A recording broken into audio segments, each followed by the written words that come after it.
እሺ ጤና ይስጥልኝ ኤፍሬም ፍስሐ እባላለሁ። በባህር ዳር ሀገረ ስብከት የደብረ ምሕረት ቅዱስ ኪዳነ ምሕረት ሰንበት ትምህርት ቤት ሰብሳቢ ነኝ። አድዋን የሚመለከት አውደ ርዕይ አዘጋጅተናል። የአውደ ርዕያችን መሰረታዊ ጭብጥ ሶስት ዓላማዎች ነው ያሉት። የመጀመሪያው ዓላማችን በተለይ ከግማሽ ምዕተ ዓመት ወዲህ ስለ አድዋና አድዋ ስላስገኘው ድል ያሉት ሪቶሪኮች፣ አተራረኮች በጣም የታንሻፈፉና የቤተ ክርስቲያንን ሁነኛ ቦታ በማያሳይ ሁኔታ የተቃኙ ስለሆኑ አንደኛው ዓላማችን እሱን ስሁት አተራረክ በማስተካከል በእርግጥም የኢትዮጵያ ኦርቶዶክስ ተዋሕዶ ቤተ ክርስቲያን አድዋ ላይ ምንድን ነው ያደረገችው የሚለውን ማሳየት ነው። ሁለተኛው ከዚሁ ጋር የተያያዘው በተለያዩ የአውደ ጥናቶች አድዋን የተመለከቱ ሲምፖዚየሞች እና ጉባኤያት ሁሉ የቤተ ክርስቲያን ሚና እንደ አንድ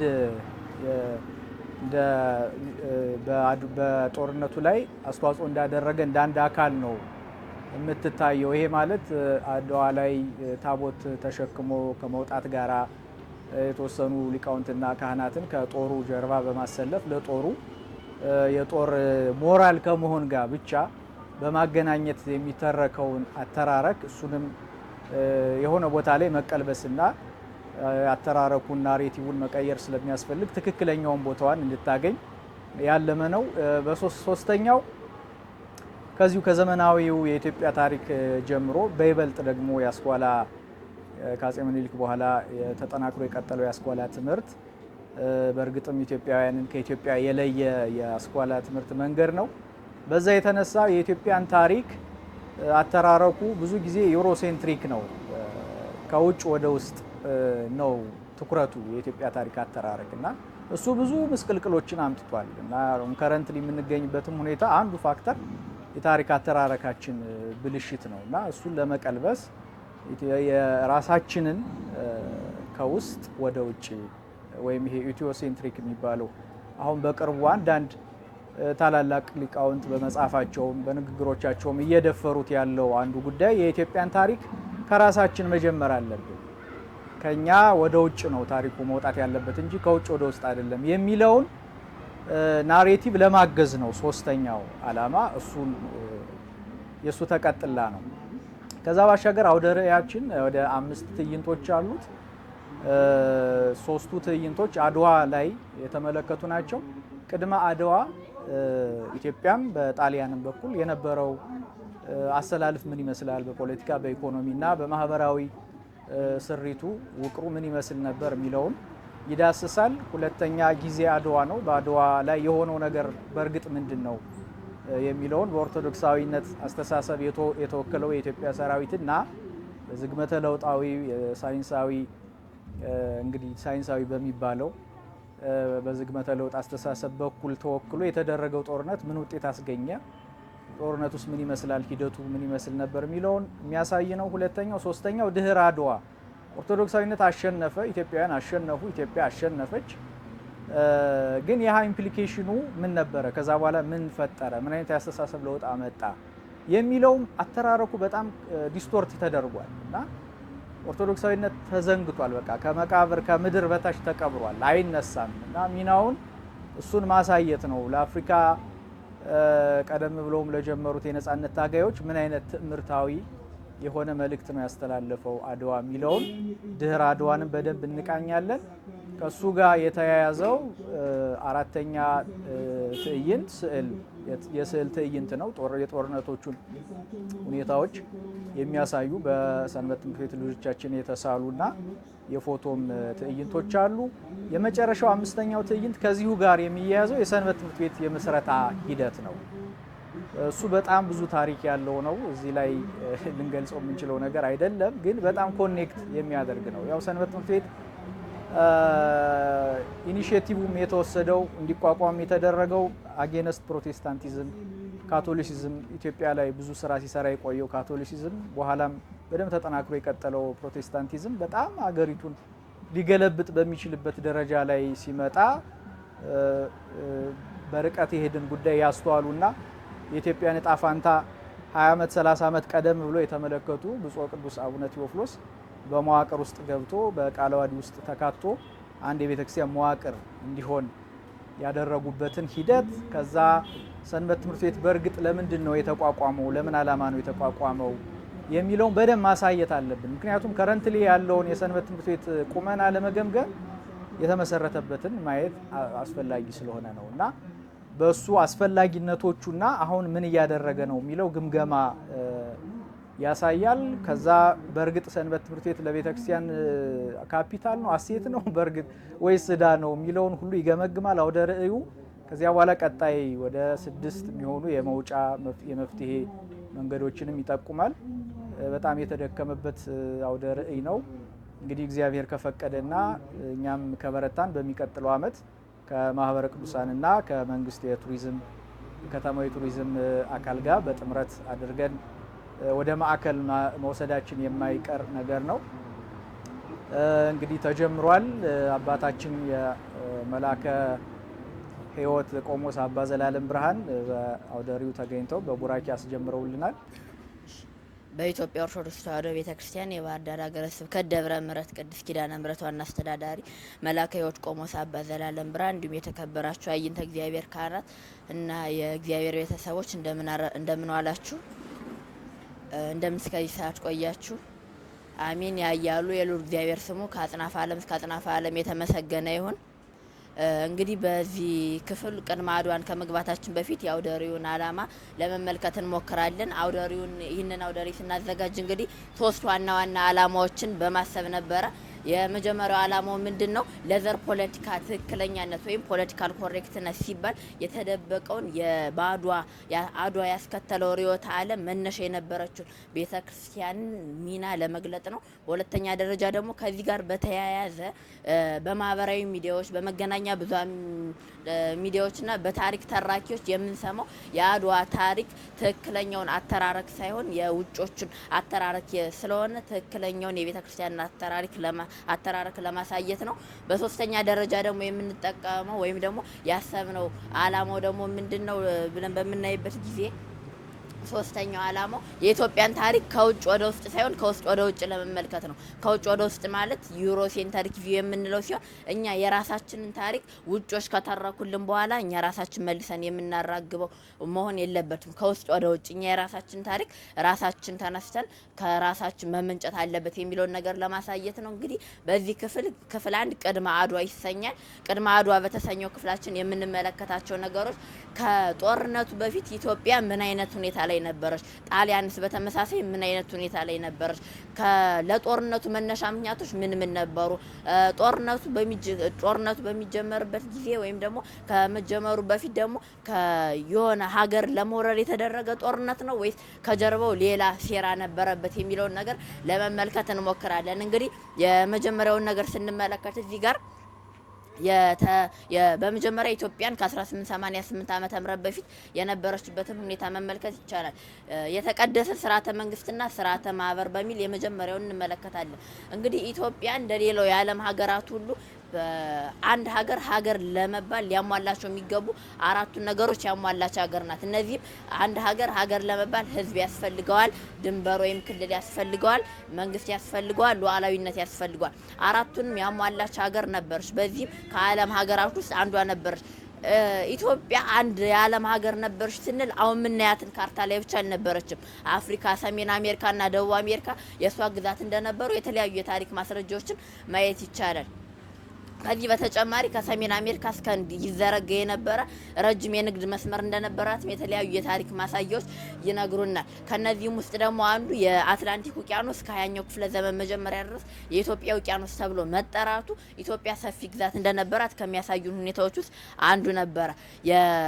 ሌላው ርዕዮተ ዓለሟ ምንድን ነበር ብለን በምንመለከትበት ጊዜ መሰረቷን በአምልኮተ እግዚአብሔር ላይ ያጸናች የተቀደሰ ስርዓተ ማህበር ያላት በቅዱሳን በኪደተ እግራቸው የረገጧት 24 ሰዓት ሙሉ የእግዚአብሔር ምስጋና የሚቀርብባት ፖለቲካዊ፣ ሃይማኖታዊና ኢኮኖሚያዊ ውቅሯ በኦርቶዶክሳዊ ርዕዮተ ዓለም የተቃኘ የነበረች ሀገር ናት። ለዚህም ነው ሀገሪቱ በኦርቶዶክሳዊ ርዕዮተ ዓለም መሰረት ማድረጓ አድዋ የተደረገው የቦታ ወረራ ወይም ደግሞ በኢትዮጵያ በኩል ከቅኝ ላለመገዛት ጣሊያን ደግሞ ቅኝ ለመግዛት የተደረገ ጦርነት ብቻ ሳይሆን የተቀደሰ ሀገረ መንግስትን ወይም ስርዓትን ለማፍረስ የተደረገ ጦርነት ነው የምንለው ማለት ነው።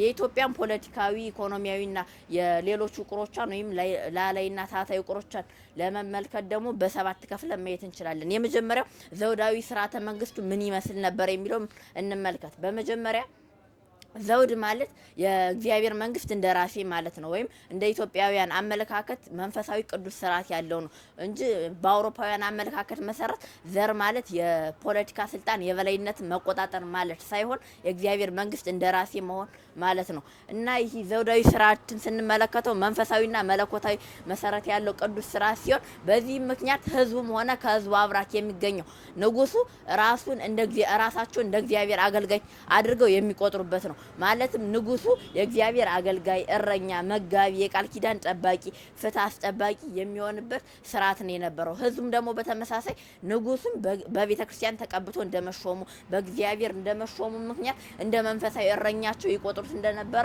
መመልከት እንችላለን ማለት ነው። ሁለተኛው የምንመለከተው በዚህ ዘውዳዊ ስርዓተ መንግስት ውስጥ ፍትህና ወንጀለኛ አያያዝ እንዴት ነበር የሚለው እንመልከት። እስከ 15ኛው ክፍለ ዘመን ድረስ ኢትዮጵያ እንደ ዋና የወንጀለኛ ህግ መቅጫና ፍትህ መጽሐፍ የምትጠቀመው ክብረ ነገስት የነበረ ሲሆን በተጨማሪም በተለያዩ ቅዱሳን መጽሐፍት ያሉ የተለያዩ መገለጦች ወይም ሪቪሌሽንስ የምትጠቀም ይሆናል። ከ15ኛው ክፍለ ዘመን ወይም ከአጼ ዘርዓ ያዕቆብ መምጣት በኋላ ግን ፍትሐ ነገስት የተባለው መጽሐፍ ትጠቀማለች። ይህ ፍትሐ ነገስት የተባለው መጽሐፍ ፍትህ ስጋዊና ፍትህ መንፈሳዊ በመባል በሁለት የሚከፈል ሲሆን የህጉ ዋነኛ መነሻ መሰረቱ የመጽሐፍ ቅዱስ ጥቅስ ደግሞ በኦሪት ዘዳግም ምዕራፍ 16 ቁጥር 20 ላይ እውነተኛውን ፍርድ ተከተል በሚለው መሰረት በማድረግ ነው። በሀገሪቱ ወንጀል እንዴት ነበር የሚታየው የሚለውን ስንመለከት ከሁለት አንጻር ኢትዮጵያውያን ወይም ወንጀለኛ አያያዝ መጽሐፉ ወይም ፍትሐ ነገስት ይመለከተው ነበር። የመጀመሪያው ሀገሪቱ ስትመራበት የነበረውን የሀገረ መንግስትና ስርዓተ ማህበር ህግ መጣስና ሁለተኛው ደግሞ መንፈሳዊ ወይም ግብረ ገባዊ ሴቶች የሚባሉትን መጣስ በሚሉ ለሁለት ይከፈላል። በዚህም ዓለማዊውን ህግ ስጥሱና መንፈሳዊ ህግ ሲጣስ እንደማለት ነው። በዚህም የሚሰጡት ቅጣቶች ደግሞ የበደሉትን ክሶ የወሰዱትን መልሶ ቅጣቱን በፍቅር ወንጀለኛው የሚቀበለው ወንጀለኛው ከዚህ ስራው አውጥቶ ወደ ትክክለኛው መንገድ የሚያመጣውና እንደዚህ ከቅጣቱ በኋላ የሚተው ነገር ሳይሆን በስርዓት ተከታትሎ በሃይማኖቱ አጽንተው ለመንግስተ ሰማያት እስኪበቃ ድረስ የሚከታተሉበትን ቅጣት የሚያደርጉ ህዝቦች ወይም ደግሞ መንግስትን የነበራት ማለት ነው ኢትዮጵያ። ሶስተኛ የምንመለከተው ነገር የኢኮኖሚ መዋቅሯ ምን ይመስል ነበር የሚለውን ስንመለከተው በኢትዮጵያ ውስጥ ዋነኛ የኢኮኖሚ መሰረት ተብሎ ይቆጠር የነበረው በዛ ሰዓት መሬት ነው። ለዚህም ደግሞ እንደ ዋነኛ ነገር የምንመለከተው በኢትዮጵያ ውስጥ ሶስት መሰረታዊ እሴቶች አሉ። እነዚህም አራሽነት፣ ቀዳሽነት፣ ተኳሽነት የሚባሉ ሶስት መሰረታዊ ሙያዎች አሉ። ወይም ሀገሪቱን በዛ ጊዜ የኢኮኖሚ ማማ ላይ እንድትወጣ የስልጣኔ ማማ ላይ እንድትወጣ ያደረጓት ሶስቱ ሙያዎች አራሽነት፣ ቀዳሽነት፣ ተኳሽነት ነበሩ። ይህም የሚገልጽልን ምንድነው በኢትዮጵያ ውስጥ ግብርና ዋና የኢኮኖሚ እሴት እንደነበረ ነው። የመሬት ስርዓቱን በምንመለከትበት ጊዜ ደግሞ ርስትና ጉልት የሚባሉ ነገሮች አሉ። እነዚህም የኢኮኖሚውና መንፈሳዊ መርሆቹን የሚከወንባቸው ሲሆኑ ርስት የሚባለው ነገር ከዘርዘር ወይም ደግሞ በቤተሰብ የሚወራረስ መሬት ሲሆን ጉልት የምንለው ግን ከመንግስት የሚበረከት ሲሆን በተለይ ለመኳንንትና ለቤተ ክርስቲያን የሚሰጥ የስጦታ መሬት ማለት ነው። ይህም የሚያሳየን ነገር ቤተ ክርስቲያን በስጦታ ምክንያት ባገኘቻቸው ብዙ መሬቶቿ ሰፊ የግብርና ስራዎችን ታከናውን የነበረና ለኢኮኖሚው የጀርባ አጥንት እንደነበረች ዋና ማሳያችን ነው ማለት ነው። ከዛ ውጭ የፖለቲካው እንደሚመራበት መንፈሳዊ መርህ ሁሉ ኢኮኖሚያውም ደግሞ የሚመራበት የራሱ የሆነ መንፈሳዊ መርህ ነበረው። ይህኛውም ምንድነው? በመዝሙረ ዳዊት መዝሙር 24 ቁጥር 1 ላይ ምድርና መላዋ ለእግዚአብሔር ናት የሚል ቃል አለ። ይህም ለኢኮኖሚ መዋቅሩ እንደ ዋና መርህ የሚጠቀሙበት ኃይለ ቃል ነበር። ምክንያቱም ደግሞ ቅዱስ ባስልዮስ ታላቁ ሲናገር አንተ የምታከማቸው እንጀራ የራበው ሰው ድርሻ ነው ይላል። ይህም የሚገልጽልን ኢትዮጵያውያን ይህንን ቃል መሰረት በማድረግ ከፍተኛ የስልጣኔ ማማ የሀብት ባለጸግነት ላይ ቢደርሱም እንግዳ ተቀባይ ረጅ የነበሩ ህዝቦች ናቸው እንጂ የሆነ ስስታም ወይም ደግሞ ለሌሎች ላለመስጠት ለፉክክር አይጠቀሙበትም ነበር ሀብታቸውም ማለት ነው። ከዛ ውጭ ግን ምጽዋት፣ አስራት፣ መባ፣ በኩራትና ቀዳሚያት የምንላቸው አምስቱን ነገሮች እነዚህ በቤተ ክርስቲያን አምጡ ክፈሉ ተብለው ተለምነው ሳይሆን በዛ ጊዜ የነበረው ራሳቸው ሃይማኖታዊ ግዴታቸውን አውቀው ራሳቸው የሚከፍሉት ነገር ነው የነበረው ማለት ነው። አራተኛው ማህበራዊ መዋቅሩ ምን ይመስል ነበር የሚለውን ስንመለከት ስነ አምልኮአዊ ወይም ሊተርጂያዊ ማህበር በሚል ማየት እንችላለን። ሊተርጂ ማለት ስነ አምልኮ ወይም ደግሞ ስርዓተ አምልኮ ማለት ነው። ይህንን ማህበራዊ መዋቅሩን ስንመለከተው የኢትዮጵያውያን የወቅቱ የአገዛዝ መሪ የነበሩ በተለያዩ 7 ክፍሎች የተከፈለ ነበር። ነገር ግን ይህ ለ7 ቢከፈልም ግን በአንድነት የተጣመረ ወይም በአንድ መንፈስ የተጣመረ ነው የነበረው። ምክንያቱም ደግሞ ሁሉም በእግዚአብሔር ፊት እኩል እንደሆነ ያውቃሉ። ማንንም በእግዚአብሔር ፊት ኃጢአተኛ እንደሆነ ያውቃሉ። በዚህ ምክንያት ከንጉሱ አንስቶ እስከ ተራው ሰው ድረስ እንደ እኩልነት በሕግ ፊት ወይም ደግሞ በእግዚአብሔር ፊት ይታዩ እንደነበር የታሪክ ማስረጃዎችን መመልከት ይቻላል ማለት ነው። ከዛ ውጭ ደረጃዎቹ የሚሰጡት ወይም ደግሞ አንድ ሰው አንድ የእድገት ማዕረግ የሚያገኘው እዚሁ በአንድ ተቋም በኩል ተወስኖ ሳይሆን ህዝቡ በሙሉ አምኖበት ነው። ለምሳሌ አንድን ሰው መንፈሳዊ ትምህርት ከተማረ በኋላ ዲያቆን ለማዕረግ ቀጥታ የሚሰጥ ሳይሆን ህዝቡ በሙሉ ድቁናውን ይቀበል እናምንበታለን ብለው ካመኑበት ብቻ የሚሰጥ ነው። በተመሳሳይ ሌሎች የመንግስት ስልጣኖችም ህዝቡ አምኖበት የሚሰጡ የነበሩት ማለት ነው።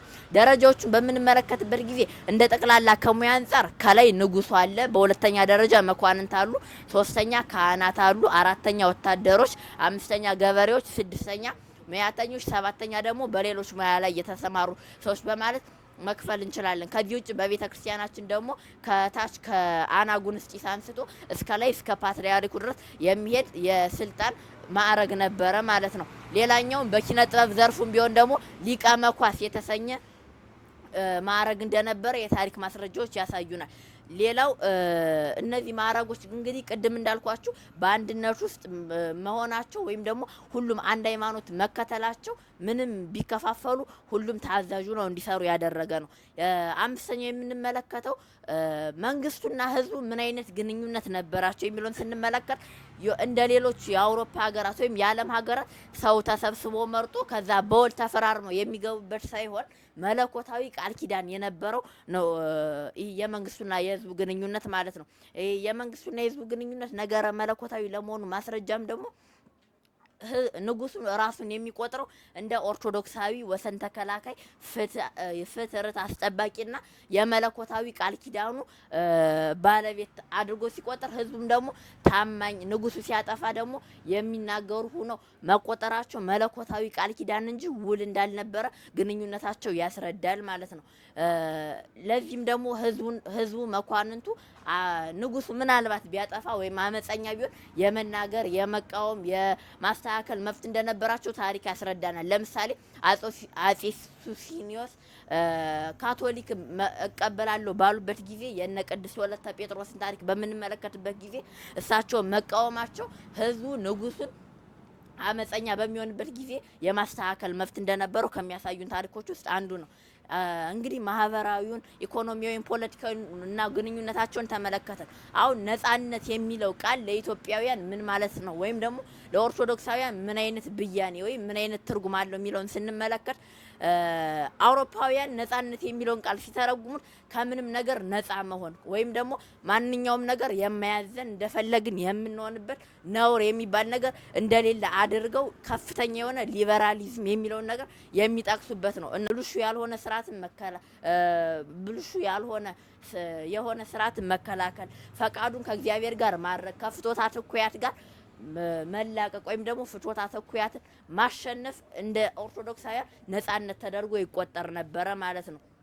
ስለዚህ ኢትዮጵያውያን እንደ ነጻነት የሚቆጥሩት ዋና መሰረታቸውን ለእግዚአብሔር ማስገዛትና እውነትን መሰረት አድርገው ነበር ነጻነትን የሚተረጉሙት ወይም ደግሞ ብያኔ የሚሰጡት ማለት ነው። ስለዚህ አድዋ ጦርነት ምንድነው ወይም የምን ጦርነት ነው የሚለውን ከዚህ መረዳት እንችላለን። ምክንያቱም አንድን ኢትዮጵያዊ ነጻነት ማለት እንደዚህ አይነት በዚህ መንገድ የሚተረጉመው ከሆነ ቅኝ ግዛት ማለት ወይም አንድ ሀገር መጥቶ ቅኝ ልግዛ ማለት ለሱ በመንፈሳዊነቱ ላይ የመጣ ችግር የሃይማኖት ክህደት የቅዱስ ስርዓቱ ቃል ኪዳን ማፍረስ እንደሆነ አድርጎ ወይም ደግሞ ሃይማኖቱን ሀገሩን እንደመካድ አድርጎ ነው የሚቆጥሩ ማለት ነው። በዚህ ምክንያት ነው ኦርቶዶክሳውያን ወይም ደግሞ ኢትዮጵያውያን ለጦርነቱ ምንም ነገር እንኳን ባይኖራቸው ለዚህ መረሳቸው ዋነኛው መነሻው ምክንያታቸው ነጻነትን ዋናው ማዕከላቸው እግዚአብሔር ነው ብለው መረዳታቸው ነው ማለት ነው።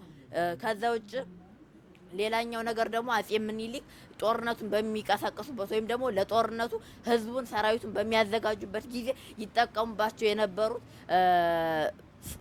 ስልቶች በሙሉ ሃይማኖታዊነት መሰረት ያደረጉ ናቸው። ከነዚህም ውስጥ አንዱ በቤተ ክርስቲያናችን ሌላ ሰው ማጥቃት ነው እንጂ የመከላከል ጦርነት ይፈቀዳል ማለትም ምክንያቱም ሃይማኖቷ ጠፍታ አንተ ልትኖር ስለማችል ሃይማኖቱን እንዳይጠፋ የመከላከል ጦርነት እንደ ቅዱስ ግዴታ አድርገው አጼ ምኒልክ በህዝቡ ዘንድ ማስነገራቸው ህዝቡ ለዚህ ጦርነት ከፍተኛ ስነ ልቦና ይዞ እንዲገጥም አድርጓል ማለት ነው። ከዛ ውጭ እንግዲህ የቅኝ ግዛት ትርጉም በዚህ መልኩ ካየነው አድዋ ማለት ለኢትዮጵያውያን የመለኮታዊ ነጻነት ፍርድ ማረጋገጫ ወይም እግዚአብሔር ፍርዱን የሚገልጥበት ቦታ አድርገው መቀበላቸው ጦርነቱን እንዲያሸንፉ ከፍተኛ አስተዋጽኦ አድርጓል ማለት ነው።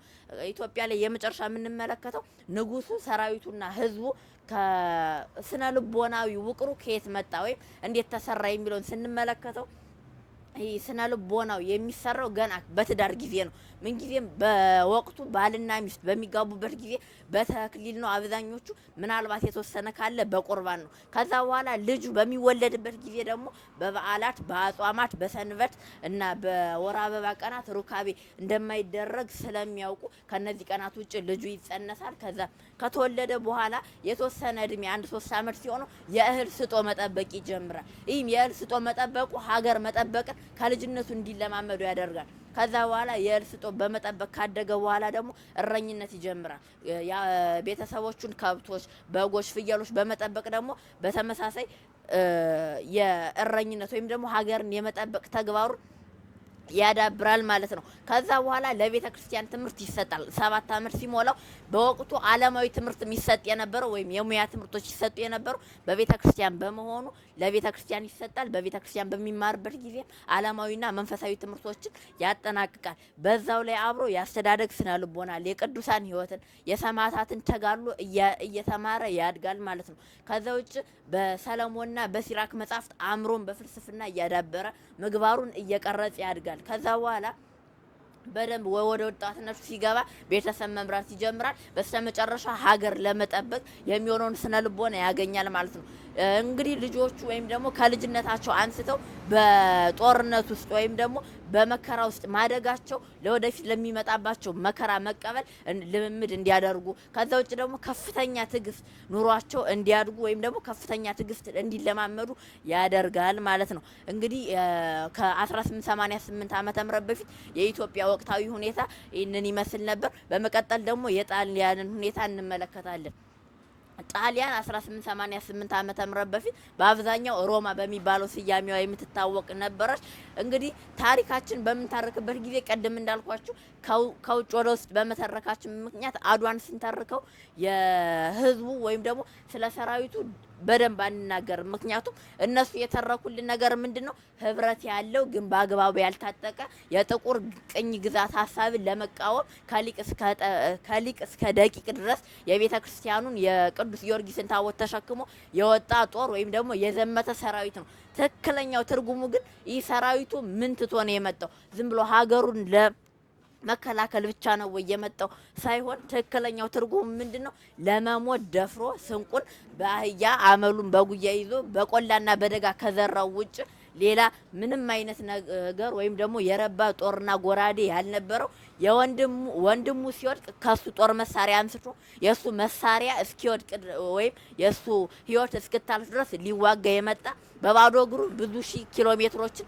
አቋርጦ የመጣ ከመንግስት ምንም አይነት ድጎማ ያልነበረው ቢሞት አሳዳጊ የሌላቸውን 6-10 ልጆቹና ሚስቱን ትቶ ለሀገር መስዋዕትነት ሊከፍል የመጣ ድንቅ ሰራዊት እንደነበረ መናገር ያስፈልጋል ማለት ነው። ወደ ንጽጽራችን ስንገባ ኢትዮጵያ በወቅቱ የነበረችው በኦርቶዶክስ ክርስቲያናዊነት ላይ የተመሰረተ ነገረ መለኮታዊ ስልጣኔ የነበራት ሲሆን አውሮፓ ወይም ጣሊያን ግን በዳርዊኒዝም በብሔራዊነት ወይም ናሽናሊዝም በቁሳዊነት ወይም ማቴሪያሊዝም ተጽዕኖ የተገነባ በፍጥነት ወደ ሴኩላርነት ወይም ከሃይማኖቱ ከህዝቡ ወደ መለየት የሚያመራ ኢንዱስትሪያዊ ስልጣኔ የነበራት ሀገር ነው የነበረችው። ጣሊያን ልክ ኢትዮጵያን ለ7 ከፍለን እንደተመለከትነው ሁሉ ጣሊያንን ለ4 ከፍለን ለመመልከት እንሞክር።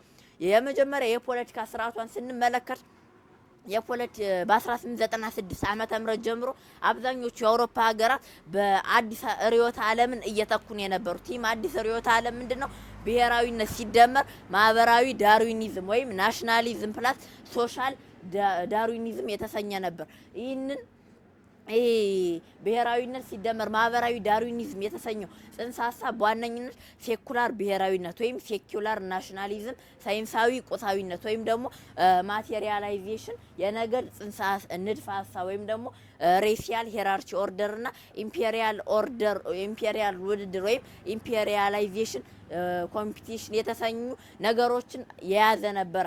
በዚህም ምክንያት ጣሊያን በነዚህ በብሔራዊነት ሲደመር ማህበራዊ ዳርዊኒዝም የራሷን ርዕዮተ ዓለም መተካቷ ሀገሪቱን ከካቶሊካዊ ክርስትና የካቶሊክ ክርስትና ስልጣኔ ወደ ሴኩላር መንግስት ቀይሯታል። ሴኩላር ማለት ሙሉ በሙሉ ሃይማኖቱ በህዝቡ ላይ ምንም የማያገበው፣ ህዝቡም ደግሞ በሃይማኖቱ ላይ የማያገበው፣ ሃይማኖቱ ከህዝቡ ወይም ከመንግስቱ የተገነጠለ ወደ ሆነ መንግስት ተቀየረች ማለት ነው። ይህ አፍሪካን ለመቀራመት ካሰበቻቸው ንድፈ ሀሳቦችም ውስጥ ደግሞ ዋናዎቹ ማህበራዊ ዳርዊኒዝም፣ ሳይንሳዊ ዘረኝነትና ሴኩላራዊ የእድገት ርዕዮት የተሰኙ ናቸው። እነዚህ እያንዳንዳቸውን ለመመልከት ያክል ማህበራዊ ዳርዊኒዝም የሚባለው ምንድነው ብለን በምንመለከትበት ጊዜ ማህበራዊ ዳርዊኒዝም ማለት ቻርልስ ዳርዊን የተባለ አንድ እንግሊዛዊ ተመራማሪ በ1859 ዓመተ ምህረት ኦን ዘ ኦሪጂን ኦፍ ስፒሺስ በተሰኘ መጽሐፉ የዝግመተ ለውጥን ሀሳብ ያብራራል። ወይም ደግሞ ሰው የመጣው በእግዚአብሔር አምሳል ሳይሆን ከዝንጀሮ ተነስቶ በቀስ በቀስ በሚመጣ ዝግመተ ለውጣዊ ሂደት ነው የሚል ጽሁፍ ያቀርባል። ከዛ በኋላ የሱ ጽሁፍ የስነ ህይወት መንገዶችና በስነ ህይወት መንገዶች ተከትለው የሚመጡት ነገሮች ላይ ቢያተኩርም እንደ ሄርበርት ስፔንሰርና ፍራንሲስ ጋልተን የተባሉ ሳይንቲስቶች ወደ ምን ይቀይሩታል? ይህንን የዝግመተ ለውጣዊ እሳቤ ወይም ኢቮሉሽን ቲዮሪ ወደ ማህበረሰባዊነት ይቀይሩታል። ይህ ዳርዊን በተባለው ሰውዬ ነው ጽንሰ ሀሳቡ የተሰየሙ። በዚህ ምክንያት ዳርዊኒዝምን ወደ ሶሻል ዳርዊኒዝም ወይም ማህበራዊ ዳርዊኒዝም ይቀይሩታል ማለት ነው። ከዛ በኋላ ሄርበርት ስፔንሰር የተባለው ሳይንቲስት ደግሞ እንደገና የብርቱ ብቻ ይቀጥል የሚለውን ንድፈ ሀሳብ ያመጣል። ብርቱ ብቻ ይቀጥል ወይም ሰርቫይቫል ኦፍ ዘ ፊተስት የተሰኘው ጽንሰ ሀሳብ ደግሞ ምንድነው? ሀያላን መንግስታት ወይም ደግሞ ሀያላን ዘሮች ደካማ መንግስታትን ወይም ደግሞ ደካማ ዘሮችን የማጥፋት መብት አላቸው የሚል ሲሆን ይህም ነገር ምን ይዟል? ብርቱ ምንጊዜም ይኑር፣ ይግዛ፣ ይንገስ፣ ያሰልጥን፣ እንደፈለገ የማድረግ መብት አለው። ሀያል እስከሆንክ ድረስ የፈለከውን የመቆጣጠር መብት አለ የሚል ቲዮሪ ነበረ ማለት ነው። እና ከዚህም በመቀጠል ደግሞ ወደ ምን ይሄ ሂሳቤ ደግሞ እንደገና ወደ ምን ያድጋል?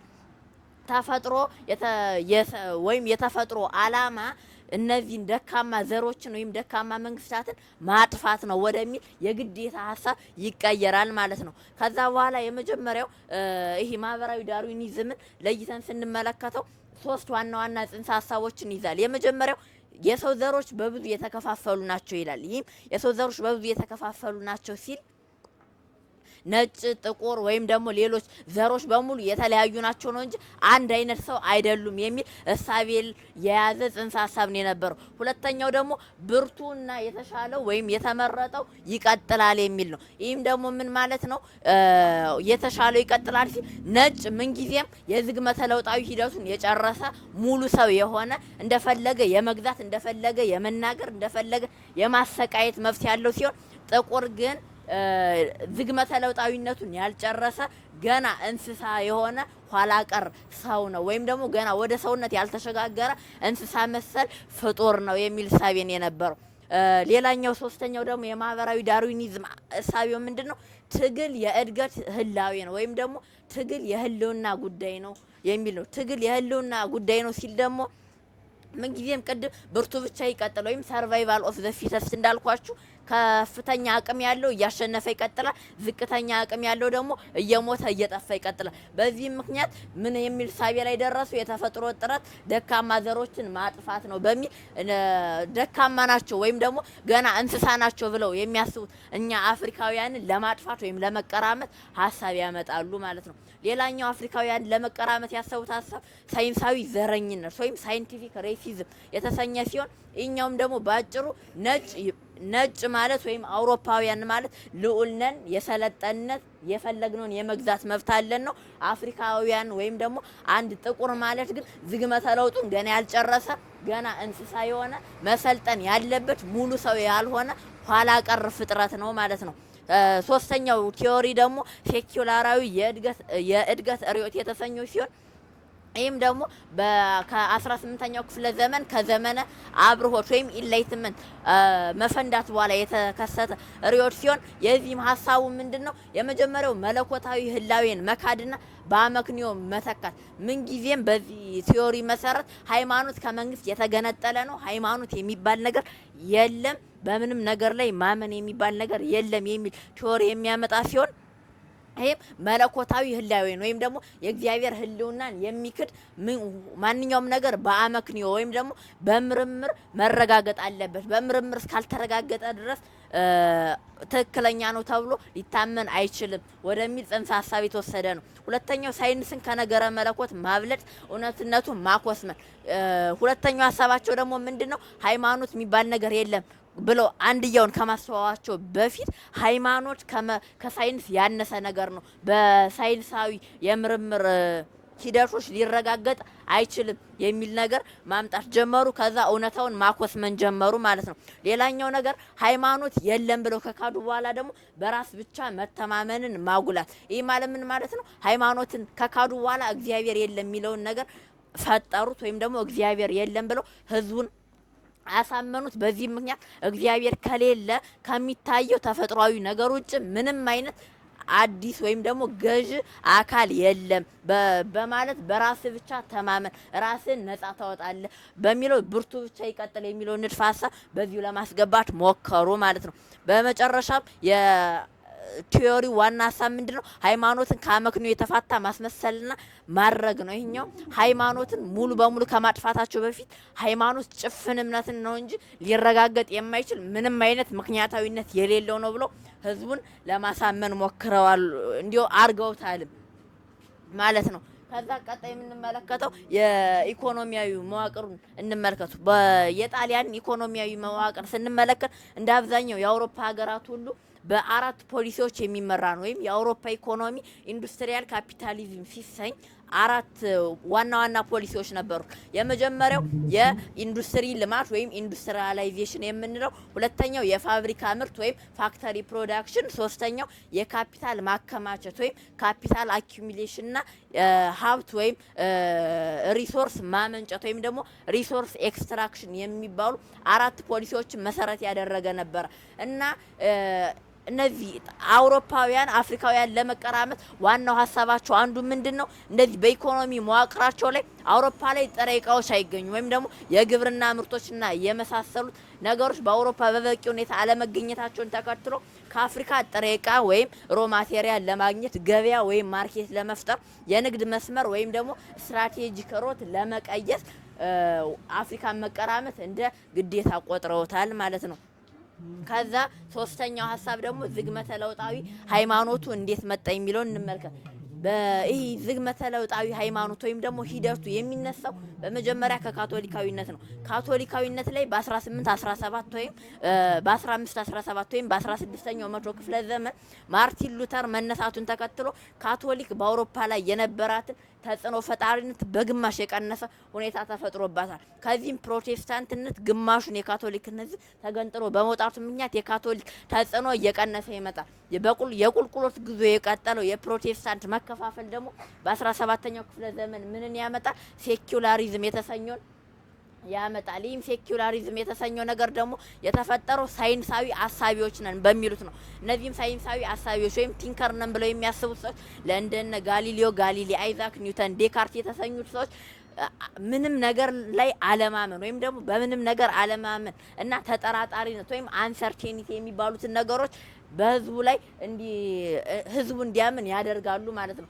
የነዚህ ማመን ከሚታየው ከተፈጥሯዊ ነገር ውጭ ምንም አይነት ነገር የለም ወይም ደግሞ እግዚአብሔር የሚባል ነገር የለም የሚለውን ንድፈ ሐሳብ ያመጣሉ ማለት ነው። የነሱ ንድፈ ሐሳብ ደግሞ እንደገና ቀጥሎ በ18ኛው መቶ ክፍለ ዘመን በፈረንሳይ ዘመነ አብርሆት ወይም ደግሞ ኢንላይትመንት የሚባሉ ዘመን ይነሳል። ይህ ዘመን መፈንዳቱ ወይም ደግሞ አብዮቱ መነሳቱ ደግሞ ሙሉ በሙሉ ሃይማኖትን ከመንግስት ጋር መገንጠል ወይም ደግሞ ሴኩላር ማድረግን በማድረግ ሀገሪቱን ወይም ደግሞ አውሮፓን ሙሉ በሙሉ ከሃይማኖት የጸዳሽ ሀገር ለማድረግ ጥረት ያደርጋል። በስተመጨረሻ በ19ኛው ክፍለ ዘመን በ1859 ዓመተ ምህረት የመጨረሻው የዳርዊናዊነት ወይም ደግሞ ቅድም ያስረዳዋችሁ የዝግመተ ለውጥ እሳቤ በመነሳቱ ምክንያት ሙሉ በሙሉ ሰው በእግዚአብሔር አምሳል የተፈጠረ ፍጥረት ነው የሚለውን ሀሳብ ገልብጦ ሰው ከዝንጀሮ የመጣ ሰው ፍጥረት ነው ወደሚለው እሳቤ በመቀየሩ ምክንያት በአውሮፓ ላይ የነበረውን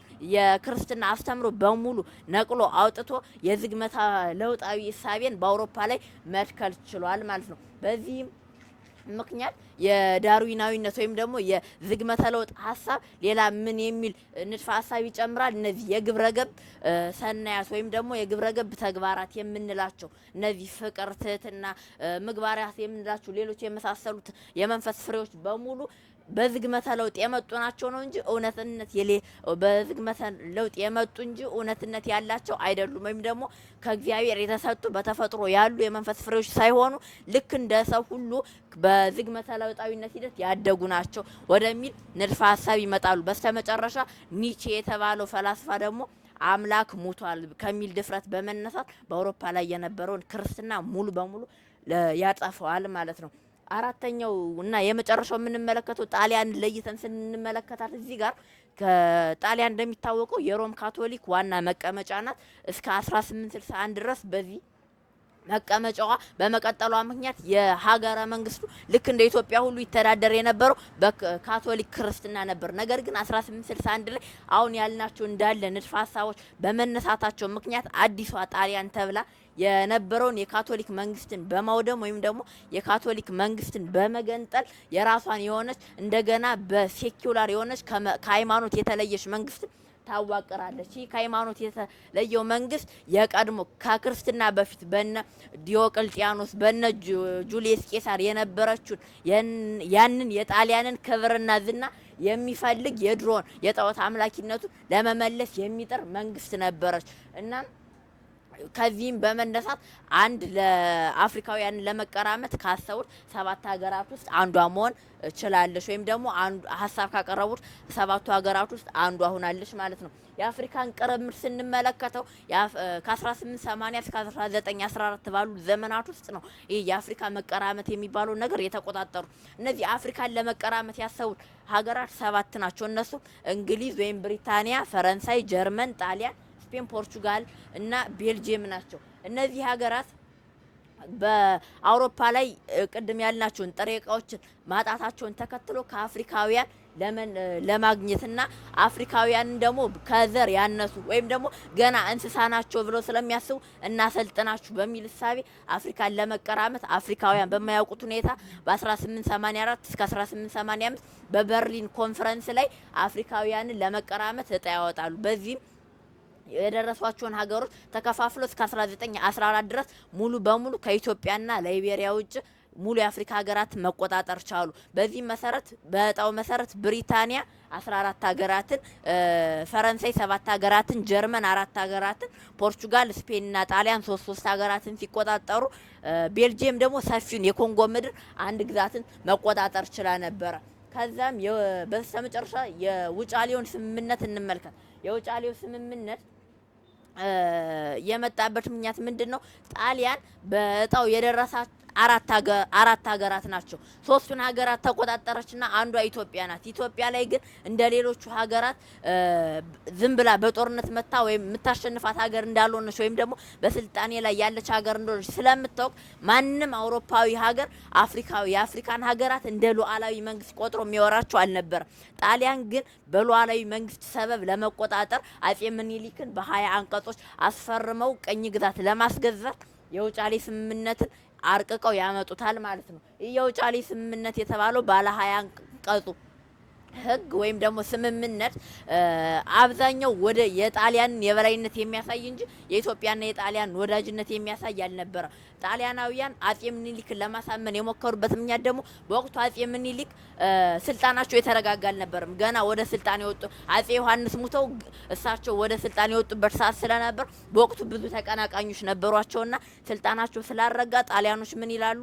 አጼ ምኒልክን ሌሎች ተቀናቃኞቹ ጦር መሳሪያ እንዳያገኙ ይህንን አንቀጽ ይፈርሙ በሚል ለማሳመን ይሞክራሉ ማለት ነው። አጼ ምኒልክና እቴጌ ጣይቱም ይህንን ባለ 20 አንቀጽ ድርሰት ከተመለከቱት በኋላ በተለይ አብዛኞቹ የጣሊያን የበላይነት የሚያሳዩ ቢሆኑ አንቀጽ 17 ግን በይፋ የጣሊያን የበላይነት ያረጋገጠ አንቀጽ ሆኖ ተገኘ። የጣሊያንኛውና የአማርኛው ትርጉም ተለያየ ማለት ነው። የጣሊያንኛው ትርጉም ምን ይላል? ኢትዮጵያ ከውጭ ሀገሮች ጋር ለመገናኘት ግዴታ በጣሊያን በኩል ብቻ ነው ይላል። የአማርኛው ትርጉም ግን ኢትዮጵያ ከውጭ ሀገሮች ጋር መገናኘት ከፈለገች በጣሊያን በኩል ማረግ ትችላለች፣ መብቷ ነው እንጂ በጣሊያን በኩል አለማረግም ትችላለች። የጣሊያንኛው ግን ግዴታ ማድረጉ ለጦርነቱ መቀስቀስ መንስኤ ሆነ ማለት ነው። በጦርነቱ ከመነሳቱ በፊት ለመስማማት አጼ ምኒልክ 7 አመት ሙሉ ጥረት ቢያደርጉ 7 አመት ሙሉ አልተሳካላቸውም። በስተመጨረሻ በ1888 ዓመተ ምህረት አድዋን የክተት አዋጅ ያውጃሉ ማለት ነው። ስለዚህ በጠቅላላው በቅድመ አድዋ የተመለከትነው ነገር ጦርነቱ የተደረገው የግዛት ወይም ደግሞ ግዛት ለመውረድ የተደረገ ጦርነት ሳይሆን ኦርቶዶክሳዊው ርዕዮተ ዓለም ከዝግመተ ለውጣዊው ሀሳብ ጋር ያደረጉት ጦርነት ነበር ማለት ነው። አመሰግናለሁ። በቀጣይ ክፍል 2 ላይ መመልከት ትችላላችሁ።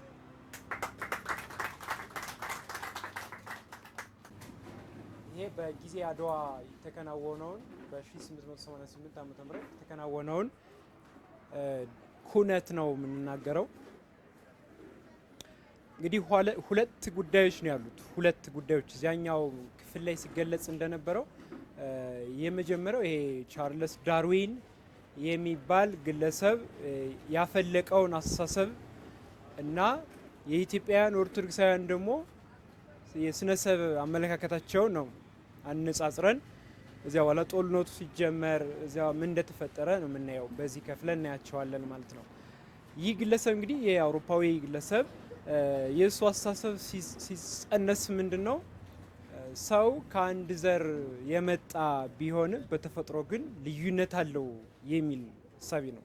በፈረንጆች አቆጣጠር በ1859 ያሳተመው መጽሐፍ በዚያኛው ክፍል እንዳየ ነው እንዲህ የሚል ነው ማለት ነው። ከአንድ ዘር የተገኘ ቢሆንም በተፈጥሮ በቁመና በሁሉ ነገር ግን ልዩነት አለው ብሎ ተነሳ ማለት ነው። ከ1986 አካባቢ ደግሞ ስፔንሰር የሚባል ሌላ የሱ ደቀ መዝሙር የሚሆን የሱን እሳቤ አጎለመተ፣ አሻሻለው ማለት ነው። ምን ብሎ ጠንካራው መቀጠል ይችላል፣ ጠንካራው መቀጠል ይችላል፣ ደካማው ደግሞ አካባቢ የማይመጡ ነው፣ ደካማው ደግሞ ይቀራል ብሎ ማለት ነው። ይሄን ደግሞ ሌላ ሶስተኛ ደቀ መዝሙር አሻሻለና የተለያየ ቢሆንም ሰው ማሻሻል ግን ይቻላል ብሎ ሌላ ሶስተኛ ሀሳብ ይዘው መጣ ማለት ነው። ጋልተን የሚባል የፈረንጅ ስም ነው፣ የነጮች ስም ነው። ማሻሻል ይቻላል። ለዚህም አንዱ ከአንዱ ይለያን ያሉ እነሱ ናቸው በመቅድማቸው ማለት ነው። ይለያን ካሉ ይለያን ካልን ማሻሻል ይቻላል። ጠንካራው እንዲቀጥል ማሻሻል ይቻላል። ለዚህም እንግዲህ በእነሱ ወገን ያለው ነው እየተናገረን ያለ ነው።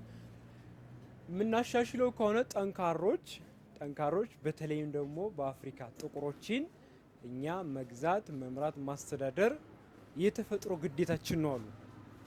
የተፈጥሮ ግዴታችን ነው፣ ተፈጥሮ ያዘናል ብለው ነው የተነሱት ማለት ነው። ኢትዮጵያውያን ደግሞ ከነዚህ የተቃረነ መጽሐፍ ቅዱስ የሚላቸውን እውነተኛ የባሪያ አምላክን የማምለክ ወገብሮ እግዚአብሔር ለጓለ ሕያው በአምሳለ እግዚአብሔር የሚለውን ማለት ነው የሚለውን እንደሚያምኑ እግዚአብሔር ሰውን በአምሳሉ ፈጠረ ከሚለው አስተሳሰብ ወይም ርዕዮት ተነስተው እስከ ሰው ክብር ድረስ የሚያምኑ ናቸው ኢትዮጵያውያን ኦርቶዶክሳውያን ብቻ ማለት ነው። በዚህ ዓመተ ምህረት እንግዲህ የዘመቱ እንግዲህ ኦርቶዶክሳውያን ብቻ ሳይሆኑ በአብዛኛው ግን ወገኖቻችን እንደሆኑ ይነግረናል ማለት ነው።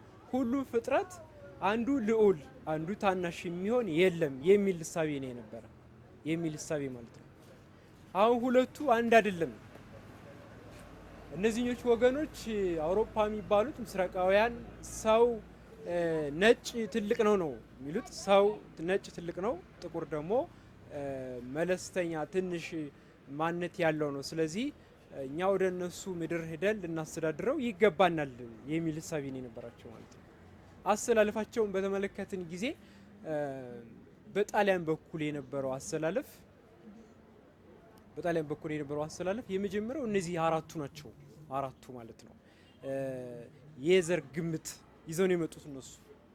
በዘራችን ልዑላን ነን። እንግዲህ ራሳቸው የጸነሰሱትን ራሳቸው አገነኑት። ራሳቸው ደግሞ ጥቁሮችን የሚባሉትን ወገኖች ለመጫን ፍላጎት አደረባቸው። የዘር ግምት ይዘው ነው የመጡት። የዘር ግምት ማለት ነው።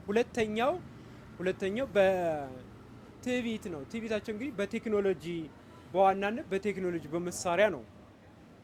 ይሄም ሁለተኛው የተዘጋጁበት ነው አሰላለፋቸው። ሶስተኛው እንግዲህ የአውሮፓ ብሔራዊ አሸናፊነት ነው። በመላው ሕዝባቸው ሁሉ እንደ ትምህርት አድርገው ይዘውት ነበር። ይሄ ልክ እስከ አድዋ ጦርነት እስከመጀመሩ ድረስ እስኪያመልኩት ድረስ ምዕመኑ እስኪያመልከው ድረስ ይሄን ያስተምሩ ያውጁ ነበረ። ብሔራዊ እምነት ይዘው መጡ። የመጨረሻው በአራት ከፍለን ስናየው የመረጃ ክፍተት ነበረ ነው። የመረጃ ክፍተት ነበረ ነው። ይሄም የሀገራችን መልክዓ ምድር እዚህ ጋር እንደምናየው እጅግ በጣም ሰንሰለት የበዛበት መልክዓ ምድር ከመሆኑ የተነሳ ይሄን እንደ ክፍተት አይተን እነዚህ አራቱ ዋና በእነሱ በኩል ይዟቸው የተሰለፉት ማለት ነው። እንግዲህ ከዚህ በኋላ በዋዜማው የተፈጠረው እነዚህ ናቸው። በኦርቶዶክሳውያን ዘንድ ደግሞ እነዚህ አራቱ በኢትዮጵያውያን ዘንድ አራቱ ዝግጅቶች ናቸው። የመጀመሪያው ሃይማኖትን መጠበቅ ነው። ሃይማኖትን መጠበቅ ማለት ነው። ሃይማኖት እንግዲህ በቤተ መንግስትም በቤተ ክህነትም በወቅቱ ሃይማኖት ቅድሚያ የሚሰጠው ጉዳይ ነበረ።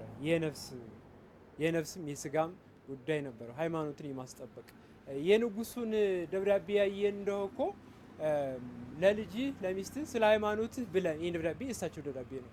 ለልጅህ ለሚስትህ ለሃይማኖትህ ብለህ ዝቅ ይሉና ማርያምን እያሉ የእመቤታችንን ስም ሁሉ እየጠሩ የጻፉት ደብዳቤ የሚነግረን ይሄንን ነው።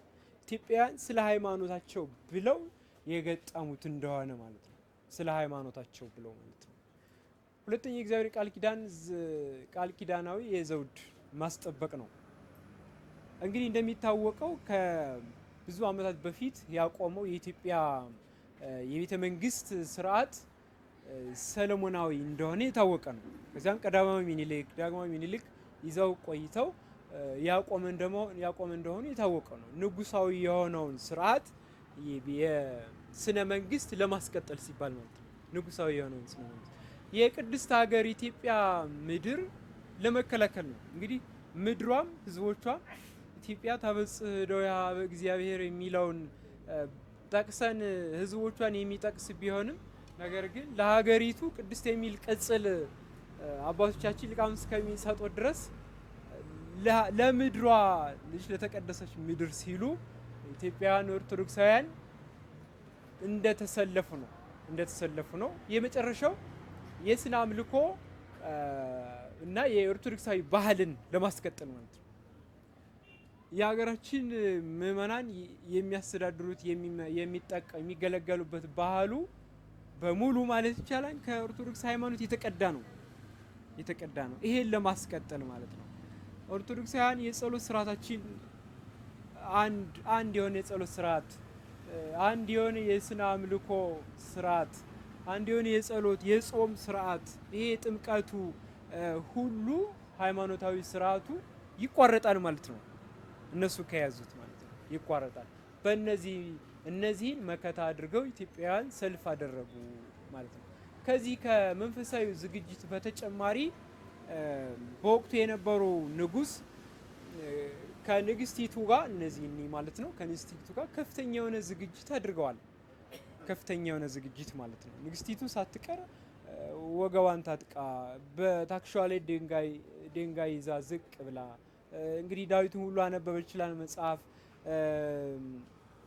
እሱም ሁሉ ታደርግ እንደነበረ ይሄ ምግብናውን እንዳቀረቡ እንስሳውን ሁሉ እቃ ይሄ ቴክኖሎጂው የምንድነው የሎጂስቲክ አቅርቦት ሁሉ ከፍተኛ ነበረ። ከ80 ሺህ በላይ የሚሆን እግረኛ ሰራዊት ቢሆንም እሱም ሁሉ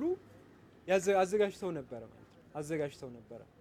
በዚህ መልኩ ኢትዮጵያውያን እንደተዘጋጁ ነው የሚነግረን። እንደተዘጋጁ ታሪክ ይነግረናል ማለት ነው።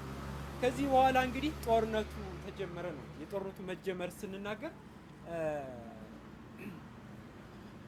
ስርዓት አምልኮውን ከፈጸሙ በኋላ ካህናት፣ ምዕመናን፣ ሌሎች መምህራንም ሁሉ ባሉበት ስርዓት አምልኮ እንግዲህ በ10 ሰዓት የሚሉም አሉ። ከዚያ በኋላ በሰርክ ሰዓት ሁሉ ነገር ከተፈጸመ በኋላ ጦርነት እንደተጀመረ እኒህ መምህር ታቦተ ቅዱስ ጊዮርጊስን አክብረው እንደተዘመተ ከዚያም በፊት እንግዲህ በሰማይም በዳመና መልክ ይታያል። ቅዱስ ጊዮርጊስ እንግዲህ እንደታየ ከቅዱስ ጊዮርጊስ ፊት ሆኖ እንግዲህ ህዝቡ ሃይማኖታዊ ህዝቡ ጦርነቱ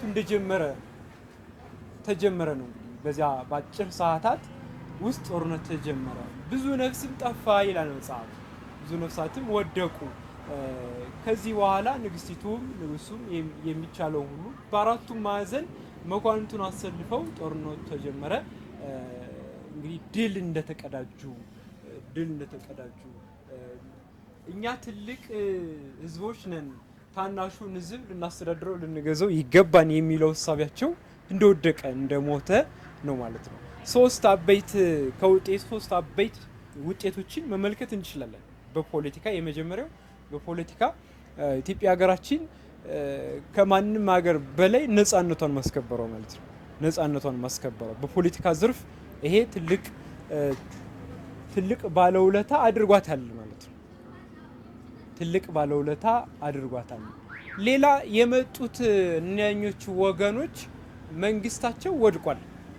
ሌላው በጦርነቱ የምናገኘው ውጤት ማለት ነው አይደል? አንዱ መኳንንት አንዱ ኮሎኔል እንደተማረከ፣ አንዱ ኮሎኔል ደግሞ እንደሸሸ፣ ሌላው ሰራዊት አብዛኛው እንግዲህ እንትን ብሎ እንደቀረ፣ በዚህም እንግዲህ ተሸልመው ታጅበው ተኩራርተው የመጡ የመንግስታቸው አፍሮ እንደተመለሰ ማለት ነው እንመለከታለን። አፍሮ እንደተመለሰ እዚህ ላይ ግን ሶስት ግለሰቦች ያንጸባረቁት አሁንም ዓለም ግራ የሚያጋቡት የሶስት ሰዎች ፍልስፍና ውድቅ እንደሆነ ማለት ነው። በመጨረሻ ግን የምናየው ኢትዮጵያ ነገስታት ምን ያክል የመሪነት ምንድነው አንድ ልብ እንዳላቸው ማለት አንድ ልብ የሆነ የመሪነት ችሎታ እንዳላቸው ያሳየናል። ስለዚህ በሁለቱ ወገኖች መካከል የነበረውን የአስተሳሰብ ለውጥ ነው የተመለከትነው። ካህናት፣ ቤተ መንግስቱ፣ ቤተ ክህነቱ ሳይቀር ለሀገራቸው፣ ለሃይማኖታቸው፣ ለቅድስት ኢትዮጵያ ለስርዓት አምልኮ ብለው እንደተዋጉና በዚህ ዓመተ ምህረት በዚያ ጀንበር 4 ሰዓት የፈጀ ነው ይባላል። በእነዚያ ሰዓታት ድል እንደተገኘ እዚያም በኋላ ንጉሱ የወደቀውንም የቆመውንም ተንከባክበው ምንድነው ኦርቶዶክሳዊነትን በሚገልጽ ለዛ ተንከባክበው እንዳስተናገዱ ይነገራል ማለት ነው። ባጭሩ የዚህ ክፍል ይሄ ነው። ስላዳመጣችሁን ክብር ይስጥልን፣ እናመሰግናለን። ጨርሰናል። እግዚአብሔር አምላክ ቢፈቅድ ከኔ ጋራ ቀጣዩን ክፍል የምናይ ይሆናል። ሶስተኛው ቀጣዩ ክፍል ድህረ አድዋ የሚል ይሆናል። የመጀመሪያው ክፍል ስለ አድዋም ከዛም በኋላ ተያያዥ ጉዳዮች ነው። አሁን ደግሞ ከአድዋ ማግስት በኋላ ኢትዮጵያ ሀገራችን የነበረችበት ሁኔታን የምናይበት ነው። የመጀመሪያው ከብሔራዊ ድል ወደ ዓለም አቀፍ የርዕዮተ ዓለም ለውጥ የሄደ ትግል ነው የአድዋ ማለት ነው። ምን ማለት ነው? ኢትዮጵያ ሀገራችን ከአድዋ በፊት በጣም አያሌ የሚባሉ ጦርነቶችን አስተናግዳለች። ግብጽ ጋር ራሱ ከአንድም ሁለቴ ጋራ ገጥማ ሁለቱንም አሸንፋለች። ነገር ግን ሀገራዊ ውስጥ ብቻ የሚቀር ጦርነት አልነበረም። ወደ ዓለም አቀፋዊነት ያደገ ነው። ይሄም የሆነበት ደግሞ የጥቁሮች አሸናፊነት፣ በእነሱ አስተሳሰብ ጥቁር ሕዝብ የተገዥነት ምልክት የሚያስቡት፣ ጥቁር ሕዝብ ደግሞ አሁን የነጻነት ምልክት የማሸነፍ ምልክት በመሆኑ ከብሔራዊ ድል ወደ ዓለም አቀፋዊነት የተገለበጠ ሆኖ የቀጠለን ማለት ነው። ሌላው በአድዋ ማግስት ፈጣን ዓለም አቀፋዊ ግብረ መልስ ነበረ። የአድዋ ድል ዜና በብርሃን ፍጥነት በመላው ዓለም ተዛመተ። የአፍሪካውያን ነጻነት፣ የጥቁሮች ሀያልነት፣ ይሄ በሙሉ ከኢትዮጵያም አልፎ ለሌሎች ለአፍሪካን ሀገራት እንደ መነሻ ለነሱም እንቅስቃሴ እንዲያደርጉ ነጻ እንዲወጡ እንደ መነሻ የነበራቸው ትግል ነው ማለት ነው። ሌላው ሰፊው ጉዳይ ኦርቶዶክሳዊ አድዋ የአፍሪካ ህብረት እንዳፋፋመው ገፊ ምክንያት ሆነ። ኦርቶዶክሳዊነት ሰባቱ መስተጻራር የምንላቸው ሰውና እግዚአብሔርን፣ ሰውና መላእክትን፣ ሰውና ሰማይና ምድርን፣ ሰውና ተፈጥሮን የሚያገናኝ ብቻ ሆኖ የቀረ ሳይሆን በአድዋ ላይም ትልቅ አስተዋጽኦ ያመጣና ሀገራችን ኢትዮጵያ ነጻነቷን እንድታገኝ ያደረገ ነው ማለት ነው። ስለዚህ ኦርቶዶክሳዊ በአድዋ በኩል ገና ከጥንቱ ጀምሮ የነበሩ የአፍሪካን የነጻነት ትግል አሳቢዎች ላይ እጅግ ታላቅ ተጽዕኖ አሳድሯል። ሌላው ኢትዮጵያና የአፍሪካን ህዝቦች የአሸናፊነት ብቃት ማሳያና ማስረጃ ነው። አድዋን የፓን አፍሪካኒዝም እና ጸረ አገዛዝ ትልቅ ንቃተ ህሊና ዋና አካል ሆነ። ፓን አፍሪካኒዝም የምንለው የነጻነት እንቅስቃሴ ነው። በዩናይትድ ስቴትስ አሜሪካ የተጀመረ ነው። ለዚያ ንቃተ ህሊና የሚከፍት ሆነ። እነ ማርቆስ ጋርቢን ያቋቋሙት ዩኒቨርሳል ኢምፕሩቭመንት አሶሲዬሽን ይሄ እንዲቋቋም ትልቅ አስተዋጽኦ አድርጓል ማለት ነው። እንዲሁም እዚህ ጋር ማርቆስ ጋርቢን ከአድዋ ጦርነት በኋላ የአፍሪካን ነጻ እንድትወጣ የራሱን ሀሳቦች የገለጸበት እንዲሁም በታዋቂ ንግግሩ ወደ ጥቁር ህዝብ ተመልከት፣ ጥቁር ንጉስ ሲወጣ አየው እያለ በተለይም ደግሞ ከንጉሰ ነገስቱ ኃይለ ሥላሴ ጋራ እያገናኘ ኢትዮጵያንና አድዋን ለነሱ ሀገር የነጻነት እንቅስቃሴ እንደ ማሳያ ወስደው የአፍሪካን ክብር፣ የመለኮታዊ እጣ እና ደግሞ የራስ ገዝነት ምሳሌ አድርገው የወሰዱት እንቅስቃሴ ነው። ሌላው ኢትዮጵያና ራስ ተፈሪያኒዝም ምንለው በጀማይካ ውስጥ የሚገኝ ነው። ምንም እንኳን ራስ ተፈሪያኒዝም በራሱ እያደገ የመጣ ቢሆን የኢትዮጵያና የአድዋ ደግሞ የራሱን አስተዋጽኦ ያሳደረ አለው። ይሄ በ20ኛው መቶ ክፍለ ዘመን በ1930 ከአጼ ኃይለ ሥላሴ ጋራ የሚገናኝ ሆኖ የነሱ ጀማይካን የማውጣት ሙቭመንት ቢኖራቸውም ኢትዮጵያና አድዋን ደግሞ እንደ ምሳሌ አድርገው እንደ መንፈሳዊት ሀገር ራስ ገዝነት እንደ አፍሪካዊነት ክብር አድርገው የሚወስዱበት ምክንያት ነው ማለት ነው። የአፍሪካ የነጻነት እንቅስቃሴ ላይ ያሳረፈው ተጽዕኖ አድዋ የአፍሪካን ብሔራዊነት እንቅስቃሴ በከፍተኛ ስሜት ዘልቆ ተጽዕኖ ፈጥሮበታል ማለት ነው። ብዙ ሙቭመንቶችን እንዲነሳ አድርጓል። በነ ካሪቢያን፣ በነ ላይቤሪያ፣ በነ ጀማይካ፣ በነ ጋሪቢን የተጀመረው እንደገና ደግሞ ዩናይትድ ስቴትስ ኦፍ አሜሪካ በእነሱም ጋራ ትልቅ መነሳሳትን ፈጥሯል። ሌላውና ዋናው ነገር በዚህ ላይ እንድናየው የተፈለገው የነገረ መለኮታዊ ተጽዕኖ ነው። ነገረ መለኮታዊ ተጽዕኖ ምንድነው? የእኩልነት ሁሉም ሰው በእግዚአብሔር አምሳል የተፈጠረነትን የሚያሳይ አሸናፊዎች ብቻ የሚቀጥሉበት ዓለም እንደሌለች ሁሉም በእግዚአብሔር እኩል ሆኖ የተፈጠረ የሚል ነው። ሌላው ከአድዋ ጋራ ነገረ መለኮታዊ ተጽዕኖ ስነ ሰብን መመልከት እንችላለን። ቤተክርስቲያናችን ስለ ሰው ልጅ ትልቅና ሰፊ ትምህርት አላት።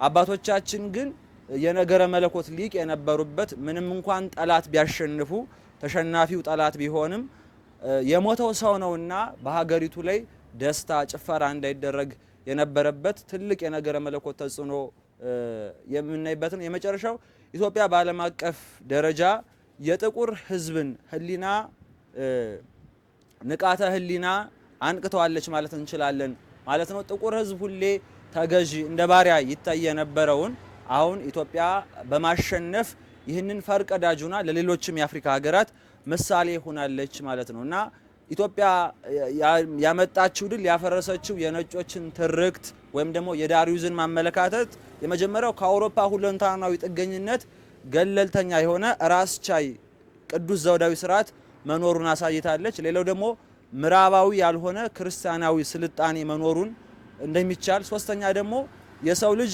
እኩልነትን ኦርቶዶክሳዊ ነገረ መለኮት አረዳድን አሳይታለች ማለት ነው። እግዚአብሔር ይስጥልኝ።